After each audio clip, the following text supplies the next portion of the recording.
So one of the many things I love about Star Wars Expanded Universe, Star Wars Legends, is the storylines, the characters, just like all of you. And my point is that yes, I enjoyed things that were outside of the movies a lot. The novels, how much they expanded the Star Wars universe, and the comics. And this is the point of this video, is highlighting this book, the Star Wars Comics Companion, but speaking briefly on why I enjoyed the comics so much. So I started collecting comics, Star Wars comics, in I would say about late 90s, a couple of years before Phantom Menace. And I'll make a separate video on my discovery of the expanded universe of Star Wars. So Dark Horse acquired the license, I believe, in 1991, or they began publishing Star Wars content in 1991. I believe through order of release date, I believe the Thrawn trilogy was adapted first, or Dark Empire. You guys can correct me. Dark Empire, then Dark Empire 2, Empire's End, and so on. So the storyline within the comics definitely complements the overall Star Wars story. So the bookends as of today are Dawn of the Jedi all the way to Legacy. But the amazing part of the comics is that in some novels they reference events and characters that happen only told at that time in comics.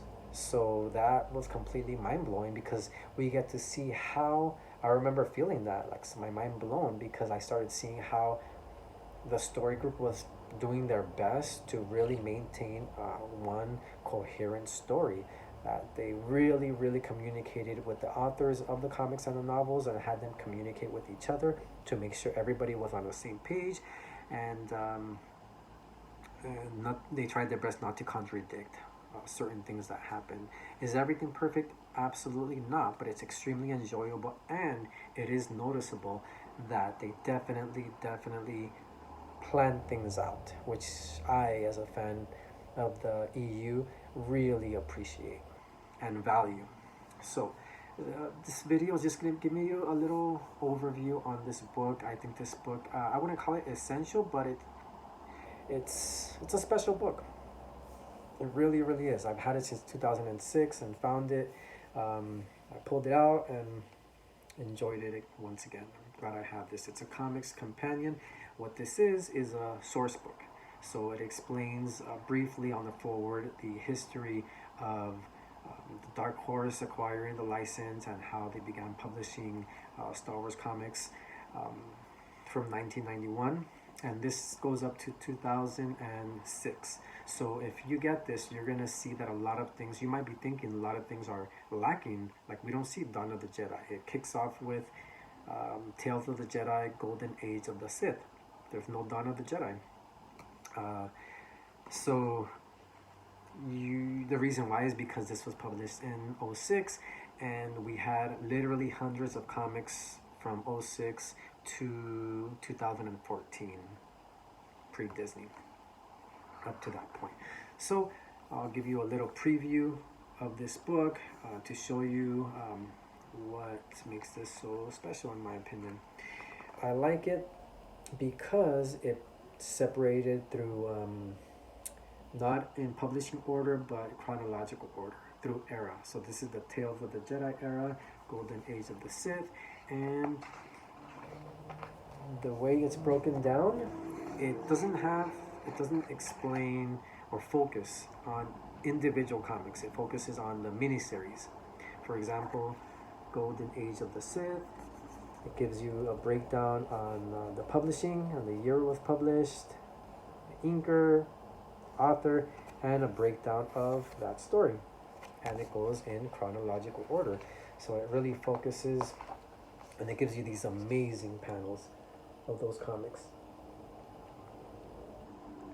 Gives you a nice breakdown. I've read this a couple of times, and yeah, it doesn't disappoint, I can tell you that.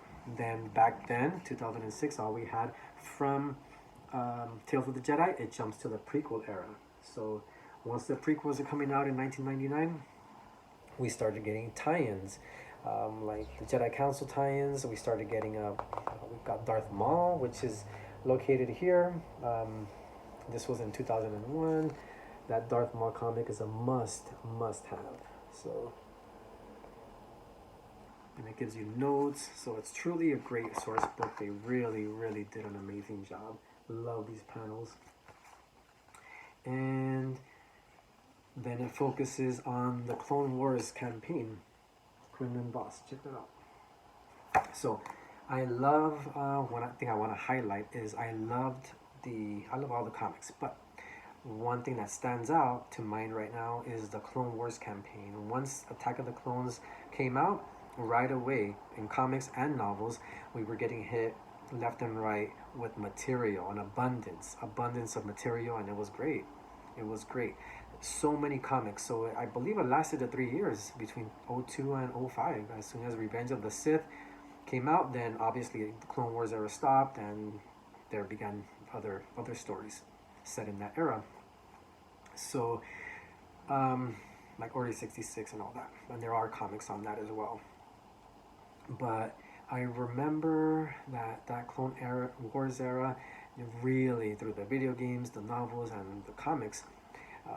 And once again, they tied everything together and filled in many gaps. And yes, we do get an enhanced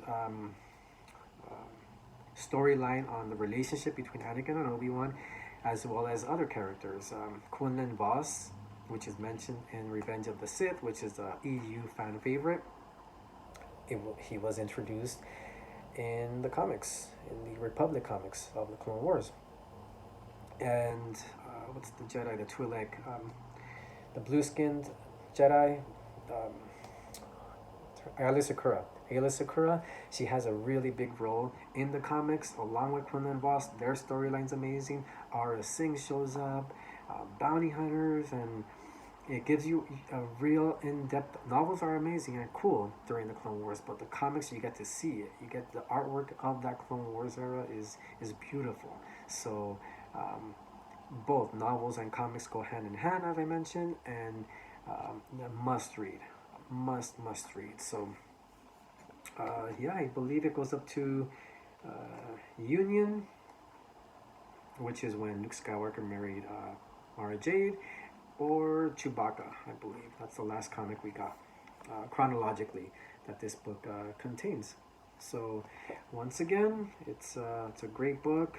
It also has infinities, which I'm not a fan of. I'm not a fan of what if storylines, but if you like it, it's in here.